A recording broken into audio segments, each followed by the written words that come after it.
everyone, Namaste. This is Sonam Thakur. Welcome to my channel Sonam and Sitare. सर्वप्रथम तुम्हाला महिला दिनाच्या खूप खूप शुभेच्छा. आणि आजचा हा आपला महिला दिन super super super excited episode आहे. तुम्हाला खूप साऱ्या गोष्टी तुम्ही शिकणार आहात आजचा व्हिडिओ बघून, आणि तुम्ही खूप साऱ्या महिला आहेत की आजचा व्हिडिओ बघून ज्या खूप मोटिवेट होणार आहे. तर आज मी भेटणार आहे एक अशा व्यक्तिमत्वाला की ज्यांनी स्वतःच्या हिमतीने, स्वतःच्या कष्टाने समाजात आपली एक ओळख निर्माण केली आहे. आणि त्या एक अशा व्यक्तिमत्व आहे की स्वतः पुढे जातातच, पण स्वतःबरोबर त्या खूप साऱ्या महिलांनाही पुढे घेऊन जातात, त्यांना प्रोत्साहित करतात, मोटिवेट करतात. आणि त्याचं एक उदाहरण म्हणजे मी स्वतः आहे. त्यांचा एक शब्द की सोनम तू हे करू शकतेस, मी तुझ्या सोबत आहे, त्या शब्दाने आज मला एवढी ताकद दिली की आज मी या मंचावर उभी आहे. सो तुम्ही सुद्धा खूप एक्साइटेड असाल त्यांना भेटण्यासाठी. तर आज आपण जाणार आहोत जोवीज मध्ये. तर चला जाऊया.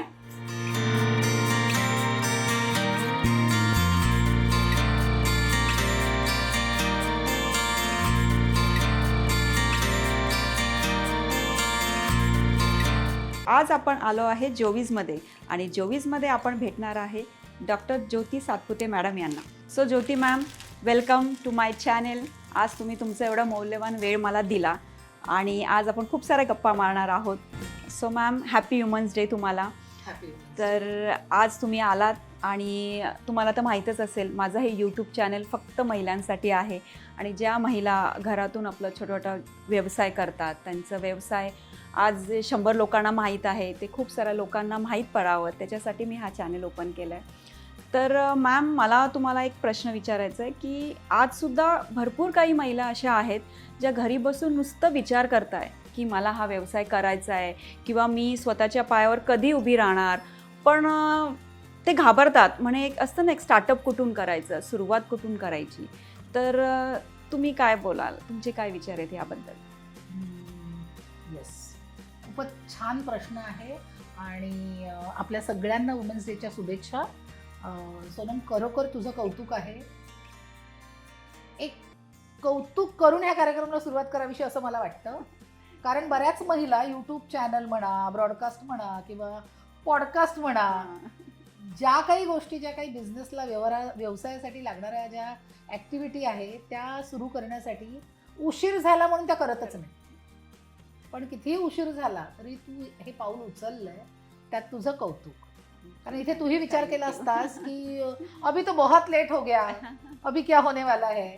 तो विचार न करता पाऊल उचलणं, पाऊल उचलणं हा सगळ्यात महत्त्वाचा भाग आहे. ते आता ना, माझ्या मते, कारण प्रत्येकाची मतं वेगळी असतात, मतभेद होऊ शकतो, पण नॉर्मली एक युनिव्हर्सल एक कॉज असतं कुठल्याही गोष्टीला. सो मला असं वाटतं की व्यवसाय करताना, बिझनेस करताना महिला का पुढे जात नाहीत, किंवा त्या विचारच करत का बसतात.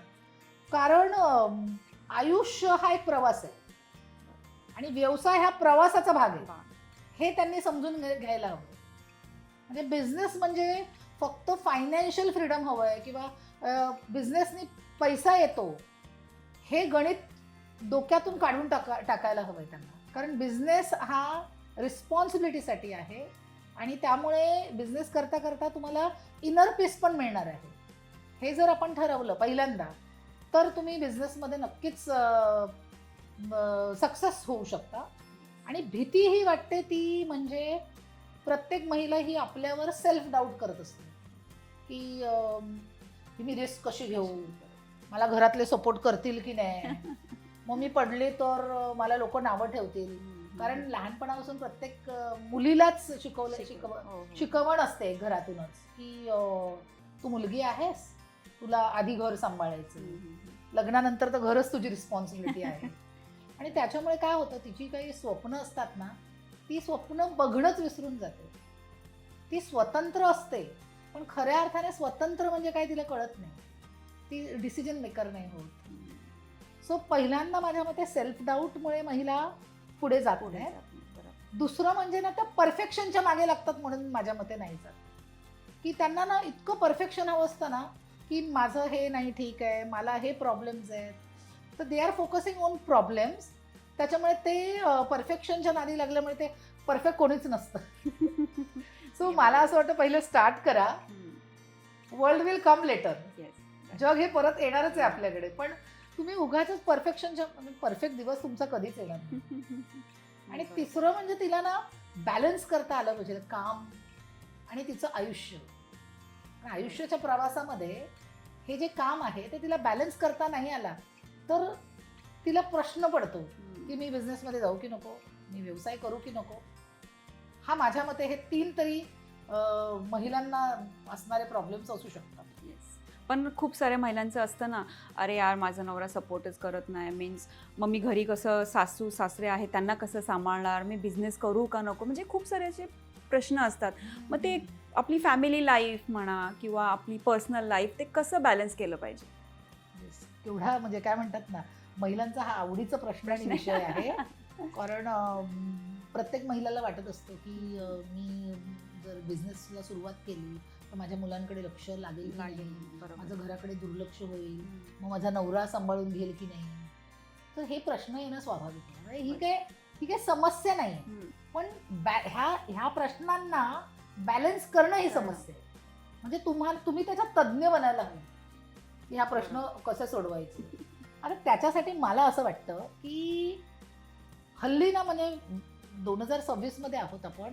पूर्वी हे चालायचं की माझी हॉबी आहे म्हणून मी बिझनेसमध्ये आले.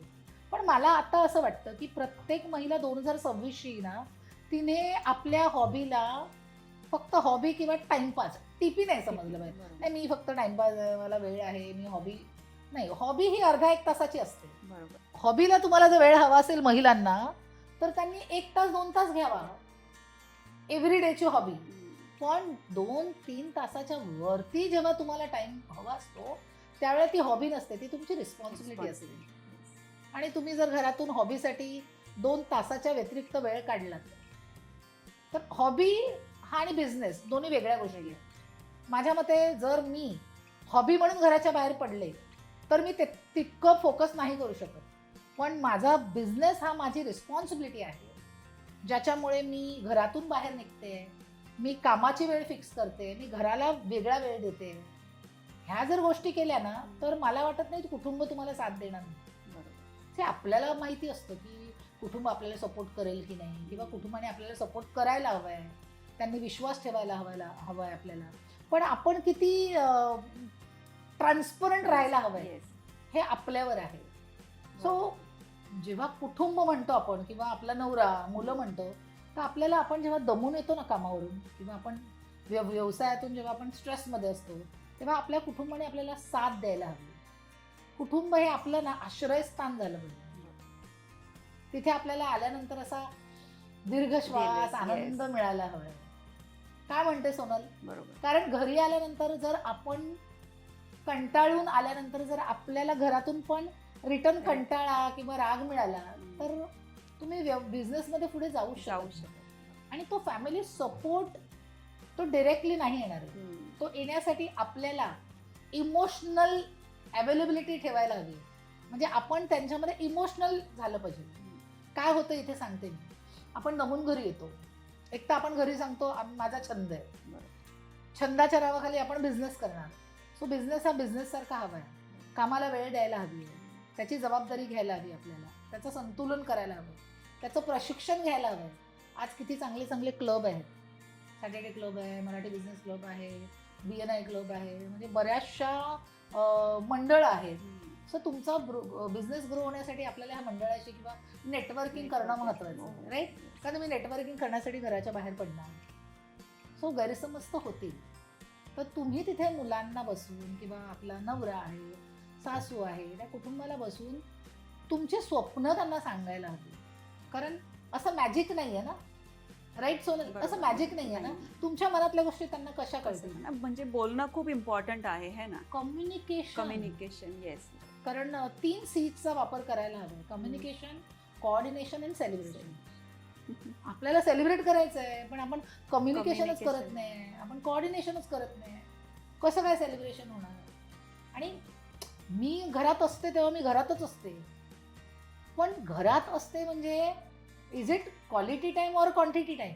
मुलांना अर्धा तास द्या हवा तर, पण तो क्वालिटी टाइम द्या. तुम्ही दिवसभर घरात असणार, मुलगा मुलाच्या कामात, नवरा नवऱ्याच्या कामात, सासू सासूच्या रूममध्ये, किंवा तुम्ही तुमच्या कामात. This is not the quality time. तो अर्धा तास पण आपला फोन नको आहे, फोन बंद हवा आहे, त्यांना हेल्दी वेळ देणं महत्त्वाचं आहे. त्यांच्या काय आवडी निवडी किंवा दिवसभरात झालेल्या ज्या काही गोष्टी आहेत त्या डिस्कस करणं महत्त्वाचं आहे. आणि कुटुंब खरंच आपलंच असतं.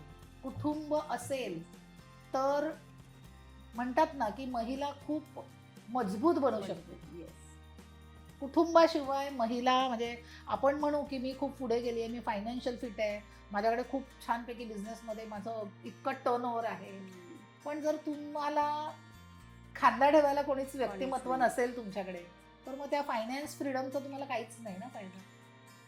सो कुटुंब असणं माझ्या मते तरी फार गरजेचं आहे. खूप. आणि काही काही महिलांचं असतं ना की समजा आता ते ऑफिसमध्ये आहे तर त्यांची तिकडे एक असतं ना की बाबा आता मी ऑफिसर आहे यार, मी आता घरी गेल्यावर पण मग तिचं तेच रूप असणार, मग ते कसं ते मॅनेज करू शकतात आहे ना. नॉर्मली मी बऱ्याच महिलांचं पाहिलेलं की हाय सॅलरी असते त्यांची जॉबकडे किंवा त्या व्यवसाय करतात आणि त्या घरी गेल्यानंतर ना तो त्यांचा तो काय म्हणतात ती वेशभूषा किंवा त्याचं ते टायटलच विसरत नाही.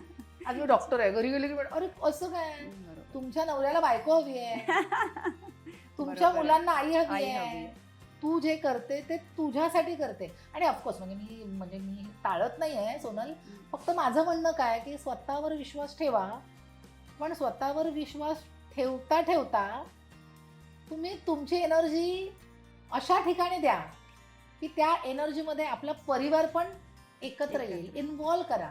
आता घरची कामं करताना एखादं कबड तुम्ही लावताय तर तुम्ही आपल्या घरातल्यांना पण विचारू शकता ना की हे कसं दिसेल इकडे, मी हे कसं करू. You have to ask help. Help मागणं हे तुमचा विकनेस नाही आहे. आपण महिला समजतं ते काय, त्यांना काय समजतं माझं मी करते. If you don't involve them, तुम्ही त्यांना इन्व्हॉल्वच नाही केलं तर म्हणजे काही फायदाच नाही ना. सो इथे हाच प्रश्न आहे, इगो इगो इगो. तुमचा जो तो घेतलेला तो असा रोल आहे ना, तो रोल तेवढ्या पुरताच आहे. बरोबर. आणि आज तो रोल जर तुम्ही उतरलात, थोड्या वेळासाठी आई झालात, बायको झालात, तर मला वाटत नाही की कुठेच असं भांडण किंवा वाद होतील. त्यांना आई हवी आहे ना बाबा, त्यांना बायको हवी आहे. सो व्यवसाय हा एक अमुक वेळेसाठी आहे.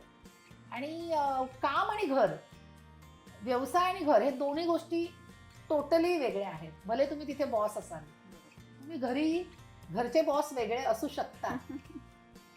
आणि हल्ली असं होतं ना की खूप साऱ्या महिलांचं कंपॅरिझन खूप असतं की अरे यार तिचं हे असं झालं, माझं म्हणजे तो तेवढा वेळ त्याच्यामध्येच निघून जातो ना कंपॅरिझन करण्यामध्ये. तर मग त्याबद्दल तुम्ही काय बोलाल? नॉर्मली असं होतं, म्हणजे आपण मनुष्य आहोत. येस.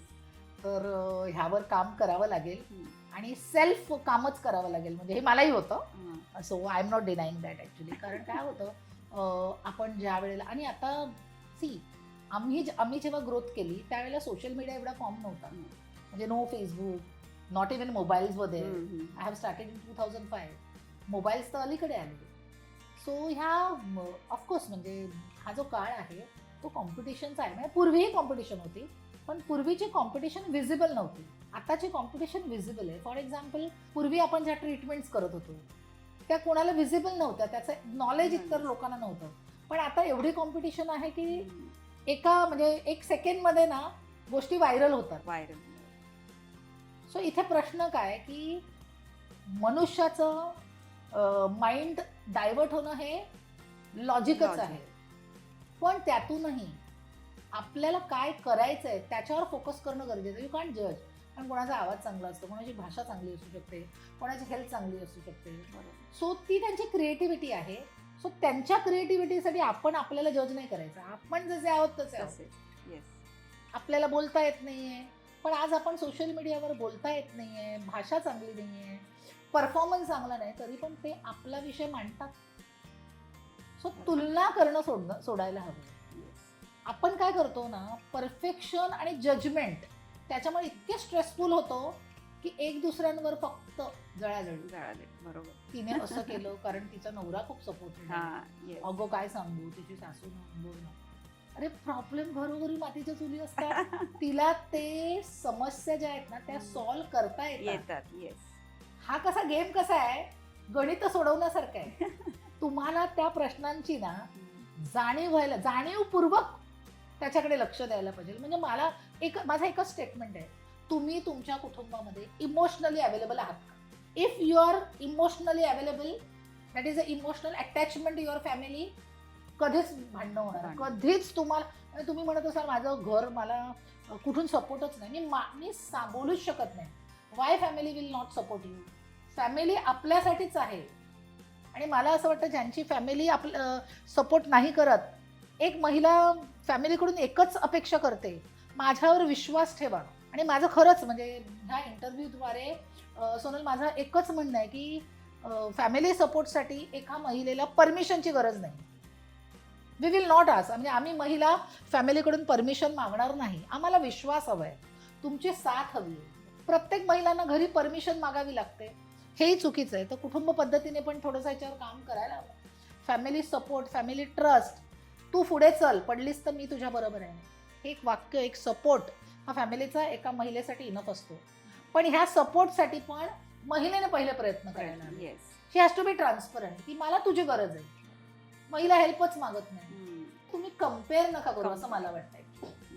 आणि कसं असतं ना मॅम, खूप साऱ्या महिलांचं मी ऐकलं की आमच्या भारतीय संस्कृतीमध्ये बायका काम करत नाही, बायका बिझनेस करत नाही, आपल्या संस्कृतीमध्ये हे नाहीच आहे. तर याच्याबद्दल व्हॉट अ ग्रेट, म्हणजे काय म्हणतात, हा विचारच म्हणजे मला खरं नाही वाटत आहे.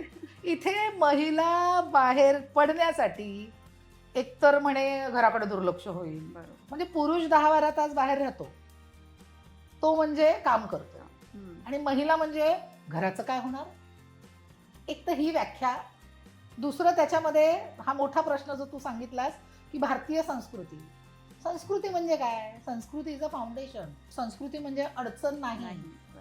संस्कृती म्हणजे काय? पूर्वी आपण पाहिलं तर पूर्वी आपल्या घरामध्ये आपले आजी वगैरे असायचे, ते आजी काय करायचे?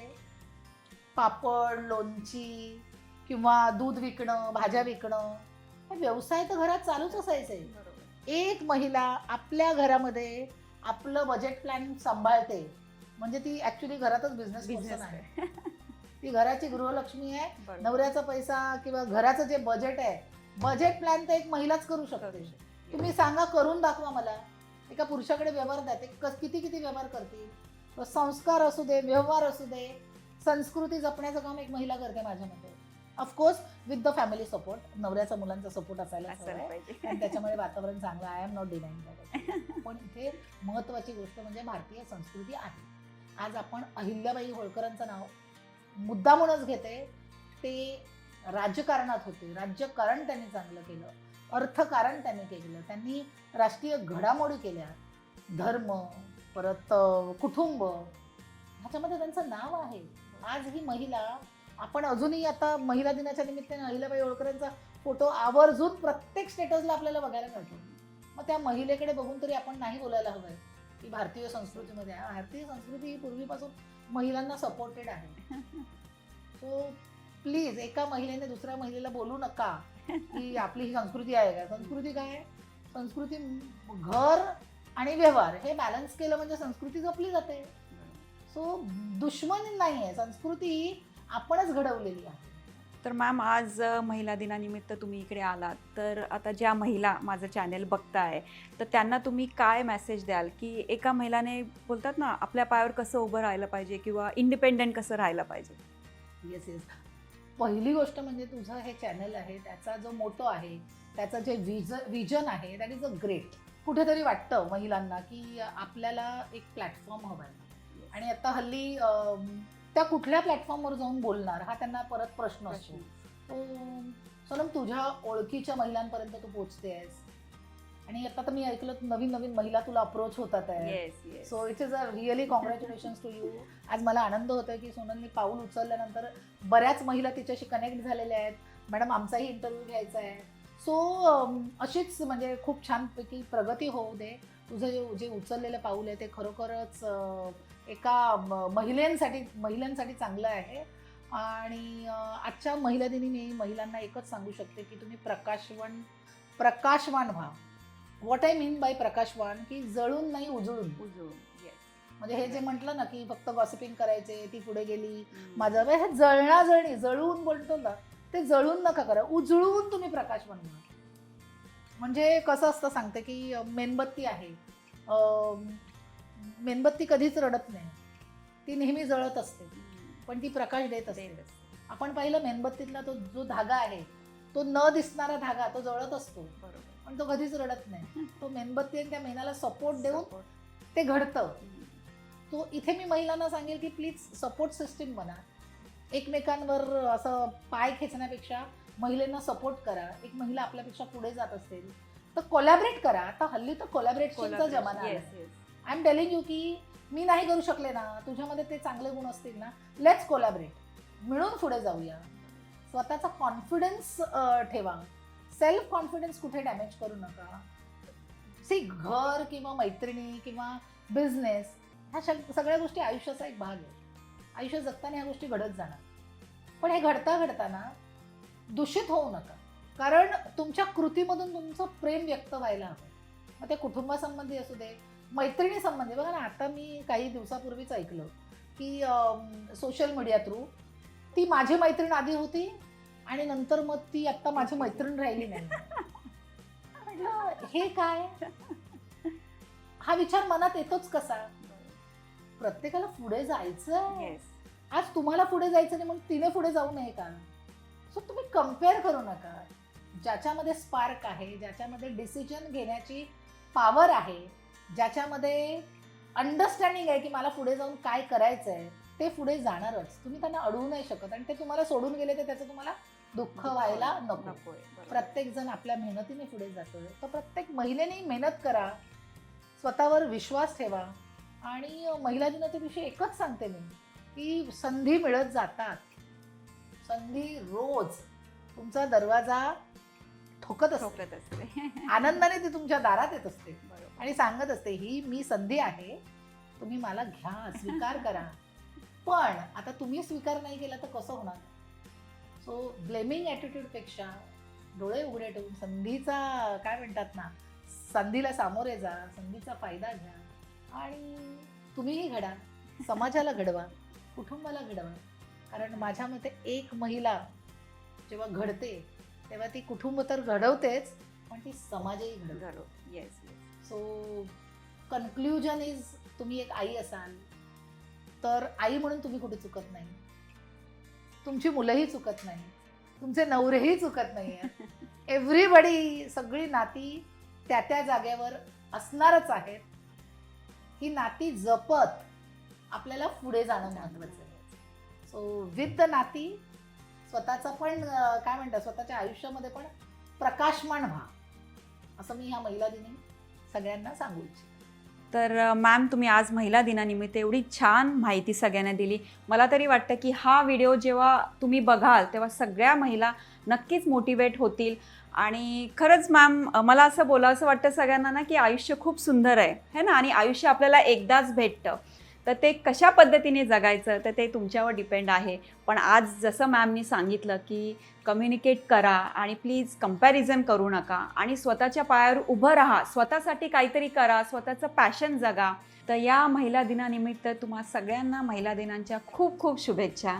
महिलांसाठी परत एकदा सगळ्यात महत्त्वाची गोष्ट म्हणजे कामाची वेळ आणि घराची वेळ. ह्या वेळा दोन वेगळ्या वेगळ्या वेळा प्रीप्लॅन करा. सक्सेसफुल होण्यासाठी स्वतःवर ट्रस्ट ठेवा. Give affirmations. Positive affirmations will help you. Because इथे काय होतं, आपण स्वतः इतके निगेटिव्ह विचारांमध्ये, आजूबाजूला ज्या चाललेल्या परिस्थितीमुळे इतके निगेटिव्ह होत असतो. तर give positive affirmations and it will help you. 100% affirmation formula लागू पडतो. आणि सगळ्यात महत्त्वाचं gratitude. What you have today, be happy in that. Of course you have to think about future, but being in happy state. आपण काय करतो, आत्ता दुःखी झालं की आपला फोकसच तुटतो. मी दुःखी आहे. So instead of that, believe in your self. So आजच्या महिला दिनाच्या निमित्ताने सगळ्या महिलांना सांगते की तुमची सगळ्यांची स्वप्न पुरी होतीलच आणि त्याच्यासाठी तुम्हीच जबाबदार असणार आहात आणि त्याचं श्रेय पण तुम्हालाच मिळणार आहे. So all the best to all. नक्कीच. आणि आज मॅम हा व्हिडिओ बघून नक्कीच सगळ्या महिलांना आता तरी कोणाला असं वाटणार नाही की मी काही करू शकत नाही, कारण की एक महिला एका वेळेस खूप सारं काही काही करू शकते. तर प्लीज तुम्ही माझ्या चॅनलला सबस्क्राईब करा आणि अशाच नवीन नवीन स्टोरीज, नवीन नवीन जर्नी, नवीन नवीन प्रवास जाणण्यासाठी प्लीज माझ्या चॅनलला सबस्क्राईब करा. आणि मॅम आज तुम्ही एवढा तुमचा मौल्यवान वेळ मला दिला त्याच्यासाठी खूप खूप धन्यवाद आणि एक छोटंसं गिफ्ट माझ्याकडून तुम्हाला. Thank you so much. Thank you so much. Bye.